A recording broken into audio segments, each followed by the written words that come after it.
tant que le monde n'apprend pas à vivre en équité, l'immigration continuera à être un phénomène démographique croissant. Jour après jour, de plus en plus de migrants traversent les frontières et ils vont continuer à le faire. Jour après jour, de plus en plus de migrants finissent leur jour dans des pays différents duquel ils ont né. Et ils vont continuer à le faire. Chaque jour, de plus en plus de migrants traversent la planète. Jour après jour, l'immigration est courante. D'une certaine façon, le monde il réapprend à être nomade. Et les jours où la Terre sera entièrement métisse, il n'est pas loin. Le concept de nationalité, ça va être un souvenir lointain. À peu près comme le mur de Berlin ou l'Union soviétique, où cette idée, que ça fait pas trop longtemps on avait, que la Terre s'éclate.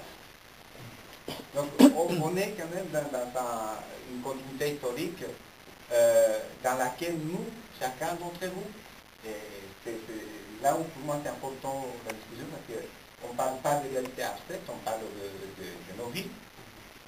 Dans cette culture historique, on est des pionniers. Et puis on a cette identité qui est très présente en nous, et ce n'est pas rien. L'autre élément que je voulais un petit peu toucher, c'est celui de l'identité du migrant, justement. Alors ce pionnier que nous sommes, et qui parfois nous ne l'assumons pas en tant que tel, il y a quand même pas mal de choses que nous faisons quand nous décidons de partir. Déjà, on voyage parfois des kilomètres et des kilomètres. Si on prend la totalité des immigrés dans le monde, pas plus, je parlais de 150 millions à peu près, ça a augmenté depuis. Moi j'ai une donnée qui était 200 millions. Mais ça fait des milliards de kilomètres sur le déplacement, de voyage. On accepte de sacrifier la proximité de ce qui est cher pour nous. On accepte de faire de nos vies une déchirure. On adapte nos organismes biologiquement à des climats impossibles. Si on est à Genève, on est bien peut-être comprendre ça. On intègre de nouveaux modes de vie. On apprend à utiliser des outils étranges. Moi, franchement, la première fois que je suis arrivé ici, que j'étais allé vers une douche, j'ai dû trouver 2-3 repères avant de comprendre que c'était une douche et pas une toilette. Par exemple, nos savoirs, toutes nos connaissances, elles viennent contribuer à une richesse qui est ici, qui est un partage à ce niveau-là. Non seulement de savoir, mais aussi de savoir-être, des manières, des qualités de vie, voilà. Ça, on amène aussi et puis on partage. Et puis cette capacité que chaque migrant a par rapport à une réalité qui est un peu habituelle et connue pour quelqu'un du pays, de pouvoir regarder cela avec des yeux nouveaux, avec un regard différent. Donc ça fait quand même pas mal de choses. Et par rapport à cette totalité d'éléments que nous vivons en tant qu'immigrés, nous vivons une situation paradoxale.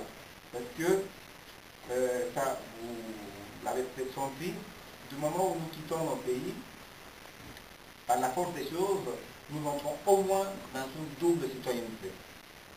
Parce que tout en étant ici, nous restons citoyens par rapport à nos pays. Et nos contributions par rapport au pays, parce qu'il y a toute cette histoire de transfert de fonds, elle est active en termes économiques.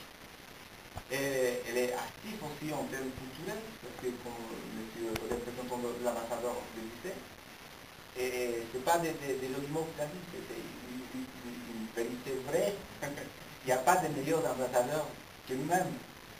Et ça, notamment sur le plan culturel, sur tout le travail que nous faisons de promotion culturelle de notre pays, jour après jour, avec nos voisins, ce travail de proximité que nous faisons, aucune ambassade peut le faire. Il n'y a que nous pour faire ce travail. Et nous le faisons, et personne ne nous a demandé, et même si on nous demande d'arrêter, nous on ne va pas le faire, parce que c'est ce que nous portons. Et puis même au niveau politique, Là, je pense notamment, par exemple, à la communauté philippine, que dans son approche de l'immigration, elle a réussi à imaginer un système de représentation politique des immigrés. Donc, au Parlement philippin, vous avez un certain nombre de représentants politiques qui représentent directement les immigrés philippins dans le monde.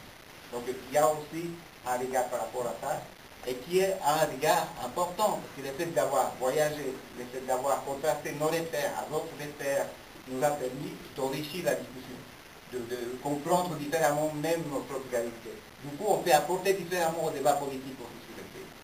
Donc, cette contribution qu'on fait par rapport à notre pays, qui est importante, qui est fondamentale, elle n'est pas reconnue au pays. Et souvent, qu'est-ce que nous avons, nous, comme regard, en tant qu'émigrés, par rapport à nos compatriotes? Très souvent, on a l'image du trait, de celui qui a quitté le pays, de celui qui n'a pas voulu s'engager sur place, de celui qui refuse de contribuer, etc. Alors que ce n'est pas vrai. Maintenant, cette ingratitude par rapport à la réalité de l'émigré, celui qui part, on vient ici dans un pays où on vient avec toute la bonne volonté, avec toute cette envie de contribuer aussi. Et pareil, donc ici, nous avons une contribution qui est aussi économique. Nous sommes dans le monde du travail, et puis très souvent nous vivons tout à fait d'exploitation.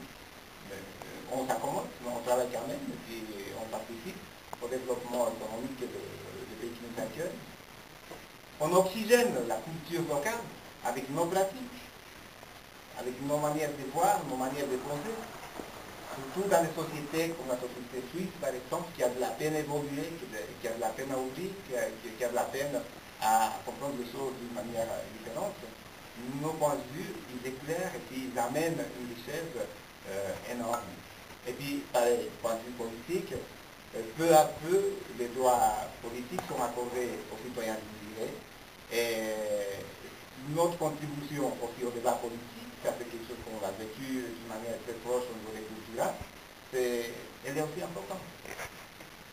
Par la richesse de nos réflexions, par la richesse de notre diversité dans l'approche de politique. Donc, quand vous mettez 3, 4, 5 immigrés d'origine différentes à discuter politique, chacun il a une conception de la politique différente.